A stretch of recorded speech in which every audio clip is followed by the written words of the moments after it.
नमस्कार दोस्तों, आपका हमारे चैनल ट्रूथ कंपनी पर मैं स्वागत करता हूं। मेरे साथ मेरे साथी अभिषेक जी हैं। आज हम भारत में बहुत सारे जो अंधविश्वास फैले हुए हैं उनके बारे में बात करेंगे। इतने सारे सुपरस्टिशंस हैं कि कोई उसमें साइंटिफिक हिसाब किताब देखना ही नहीं चाहता है। बस ऐसे चलते चले आ रहे हैं, सौ सालों से वो चलते चले आ रहे हैं। तो जो हमारा पहला अंधविश्वास है, सुपरस्टिशन है, वो है चप्पल उल्टी। कि देखिए जी, घरों पे क्या होता है, हम देखते हैं हमारे भारत में इतने सारे राज्य हैं, 28 राज्य, उत्तर प्रदेश, पंजाब, हरियाणा और भी बहुत सारे राज्यों में अगर घर के अंदर चप्पल उल्टी पड़ी हुई है तो उसको अपशकुन माना जाता है। ऐसा माना जाता है कि ये किसी गलत काम के होने का एक संकेत है कि घर में लड़ाई झगड़ा होगा, कुछ अशुभ होगा। अब इसमें है क्या, लॉजिक क्या होना चाहिए जी? अगर चप्पल उल्टी पड़ी हुई है, जो चप्पल पहन के हम बाहर जा रहे हैं या घर के अंदर ही हैं, भाई जाहिर सी बात है, जब आप उसको पहन के चलेंगे तो नीचे का जो उसका जो सरफेस है उस पर गंदगी लगेगी, और वो गंदी चीज़ जब उल्टी हो जाएगी, जब चप्पल उल्टी हो जाएगी, तो वो चीज़ कौन देखना चाहता है? उसको देख के जाहिर सी बात है, साइकोलॉजिकली कुछ अच्छे विचार तो आएंगे नहीं। उसको देख के थोड़ा बुरा सा लगेगा कि चीज़ ये उल्टी क्यों पड़ी है। और कोई चीज़ जिस तरह से होनी चाहिए, भाई सीधी रखी जानी चाहिए, आप उसको उल्टा कर देंगे तो कैसी फीलिंग आएगी? उसको देख के खराबी आएगी फीलिंग। भाई कोई अगर आपका सामान घर का है और वो आपको सीधा रखा होना चाहिए, कोई मूर्ति है, आप उसको उल्टा कर दें, उसको देख के क्या अच्छा लगेगा? मान लीजिए गणेश की मूर्ति है आपके घर में और आपने उसको उल्टा रख दिया, तो उसी तरह से ये चप्पल को अगर आप उल्टा करके रख देंगे, सामने पड़ी है, तो उसको देख के अच्छा नहीं लगेगा। तो उस वजह से बुरी फीलिंग आएगी, अच्छा महसूस नहीं होगा। तो इसको ऐसा समझ लिया कि एक ये अशुभ संकेत वाली बात हो गई है। तो मुझे ये लगता है कि इसमें कुछ ऐसा लॉजिक नहीं है कि इससे अशुभ होगा, बस उसको देख के बुरी फीलिंग आएगी, वो खराब लगेगा साइकोलॉजिकली। इसको एक ऐसा बना लिया कि भाई चप्पल उल्टी पड़ी हुई है तो कुछ गलत होगा, लड़ाई झगड़ा होगा, अशुभ मान लिया। मुझे इसमें कोई तर्क ऐसा लगता नहीं। तो मेरा ये इस बारे में कहना था। एक और अंधविश्वास हमारी सोसाइटी में देखा जाता है, जैसे न्यूबॉर्न बच्ची का एक कॉटन थ्रेड के थ्रू उसे जोड़ दिया जाता है, और अगर आप कहीं भी निकल जाओगे, कोई ट्रक जा रही हो, कार जा रही हो, या इनफैक्ट कोई दुकानें हों, जैसे वहाँ पे भी हमें लटकी हुई दिख जाती है चीज़ें। पर सबने ये मान लिया कि अगर हम इसको लटकाएंगे तो हमसे बुरी नज़र नहीं लगेगी हमारी चीज़ को, हमारी दुकान अच्छी चलेगी, या हमारा जो ट्रक हो गया, जो ट्रक वाले लटकाते हैं इसको, क्यों नहीं लगेगा कि अब हमने लटका दिया तो हम पे कोई बुरी नज़र नहीं पड़ेगी, हम जो काम के लिए जा रहे हैं अच्छा काम अच्छा ही होगा। पर इसके पीछे पहले जो पुराने ज़माने में ये बात सोची जाती थी कि जैसे लेमन है या नींबू है, वो सिट्रिक एसिड है, वो रिएक्ट करेगा चिली के साथ में, उससे एक हल्का सा कंपोजिशन स्टार्ट बनता है, जिससे जो मक्खी मच्छर जैसी चीज़ें होती हैं वो हल्की दूर रहती हैं। पर असली में वो कंपोजिशन इतना ज़्यादा नहीं है कि हम इसको पूरा दुकान को ही वो संभाल लेगा, मक्खी मच्छर को दूर रखेगा, इंसेक्ट्स नहीं आएंगे उसके अंदर में, ऐसा कुछ नहीं है। तो ये जो बेस, थोड़े बेस से तो ये स्टार्ट हुआ था।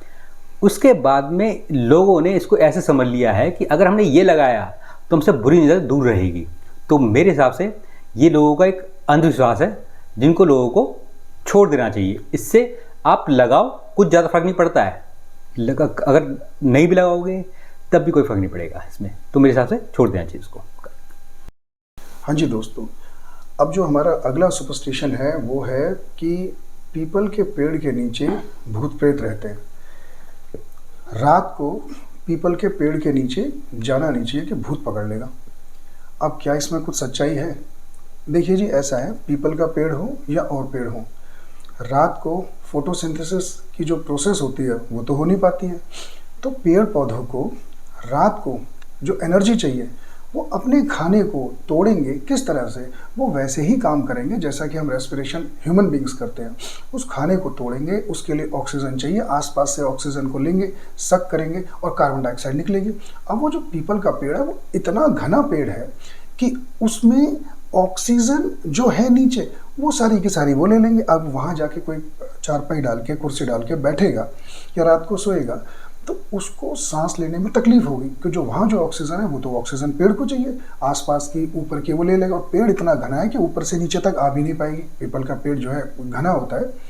अब ऐसे में क्या होगा कि वहाँ पे ऑक्सीजन का जो लेवल है, जो होना चाहिए कि भाई 21% होनी चाहिए, अब वो कुछ कम हो जाएगी।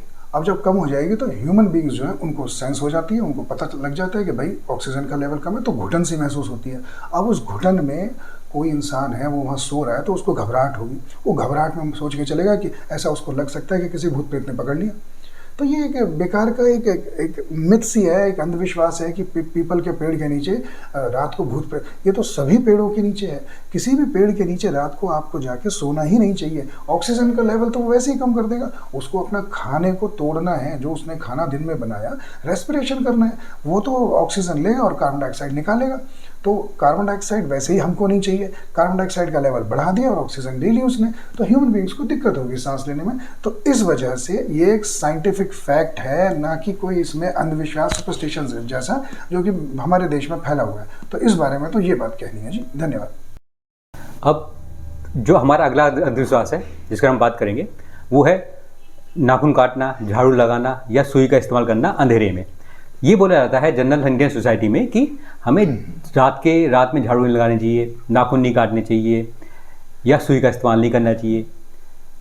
पर लोगों ने सोचा कर ऐसा करेंगे तो हमारे साथ बैड लक होगा, हमारी लाइफ में कुछ ख़राब हो जाएगा। पर हम कभी ये नहीं सोचते कि ऐसा असली में होता है कि नहीं होता है।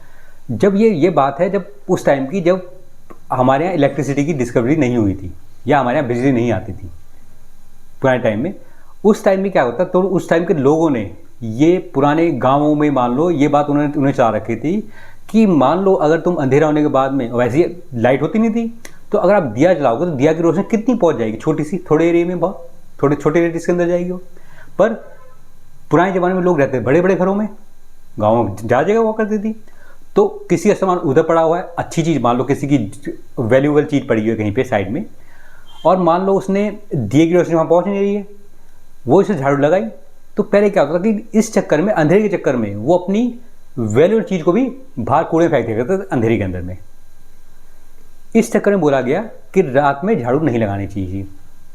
अब बात करें नाखून काटने की, सेम कॉन्सेप्ट उस पर अप्लाई होता है कि जब बिजली नहीं हुआ करती थी, अब मान लो हम रात में नाखून काट रहे हैं तो हमें एग्जैक्ट दिखता नहीं था। हम नाखून या सुई का इस्तेमाल साफ मान सकते हैं हम कि नाखून सुई हम लोग इस्तेमाल काटने का, जो हम काट रहे हैं, नाखून काट रहे हैं या सुई इस्तेमाल कर रहे हैं, रात के टाइम अपने को ध्यान से अच्छी तरह दिखेगा नहीं, लाइट होती नहीं थी उस टाइम पे, तो हो सकता था हम अपने आप को चोट पहुंचा लें उस चक्कर में। इसलिए पुराने ज़माने के लोगों ने ये रूल्स बनाए थे एक तरह की कि हम रात में ये वाले काम नहीं करेंगे।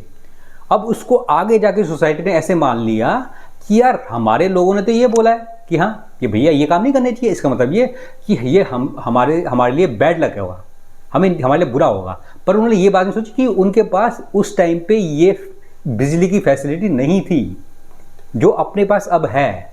तो बेसिकली अपने को ये अंधविश्वास भी फॉलो नहीं करना चाहिए इस रात में भी।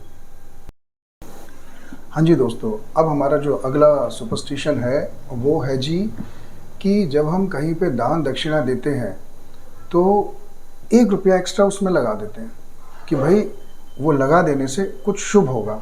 वो क्या होगा शुभ? वो ऐसा है कि आपने जो 1 रुपया लगाया, वो जो 1 नंबर एक्स्ट्रा लगा दिया, 1 रुपया लगा दिया, जैसे आपने जहाँ 10 रुपये देने थे उसको 1 लगा के 11 कर दिया, तो वो एक प्राइम नंबर बन जाएगा।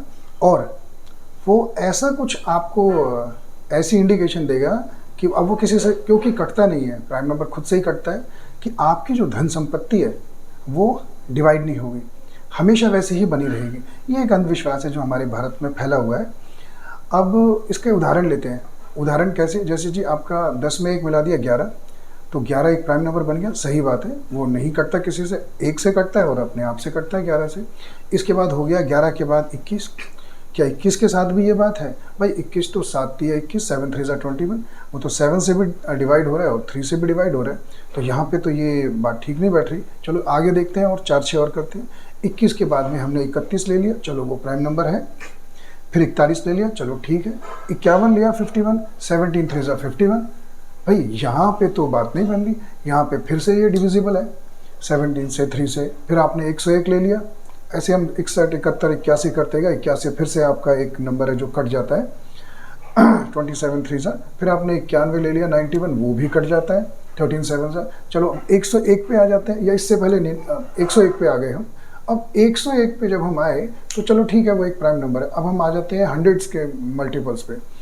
अब 201, क्या 201 वो है कि ये किसी से कटता नहीं है? क्या ये प्राइम नंबर है? नहीं। 67 3 67 TA 201, भाई वो तो फिर से डिवाइड हो गया। उसके बाद चलिए 301 पे आ जाते हैं। 301, 401, 501, 601, 701। इसमें हम देखें तो ये ऐसी सीरीज बन रही है कि ये ज़रूरी नहीं कि ये प्राइम नंबर ही है। हम 1000 पे आ जाते हैं, 1001, 1100 पे आ जाते हैं। अब 1101 फिर से डिवाइड हो जाता है। हम इसको अगर आगे लेके चले जाएं, बीच में बहुत सारे ऐसे नंबर आएंगे जहाँ पे आपको 1 लगा देने से ऐसा नहीं वो प्राइम नंबर बन जाएगा। 1,01,000 पे आ जाते हैं। 1,01,000 आपका 11 से डिविजिबल है, 9091 से डिविजिबल है। तो इस तरह से ये जो बेकार की बात फैली हुई है कि 1 लगा देने से ऐसा होगा कि वो नंबर प्राइम नंबर बन जाएगा और आपकी धन संपत्ति हमेशा के लिए संचित रहेगी, चाहे आप कितना भी खर्च करो, ये बात गलत है। ये बस एक ऐसी प्रथा बना दी गई है और उसको लोग अंधाधुंध फॉलो कर रहे हैं। इसमें कोई ऐसी सच्चाई नहीं है कि हम उसको बड़ा साइंटिफिक वे में देखें, कुछ उसमें तथ्य हो। तो इस बारे में तो ये था।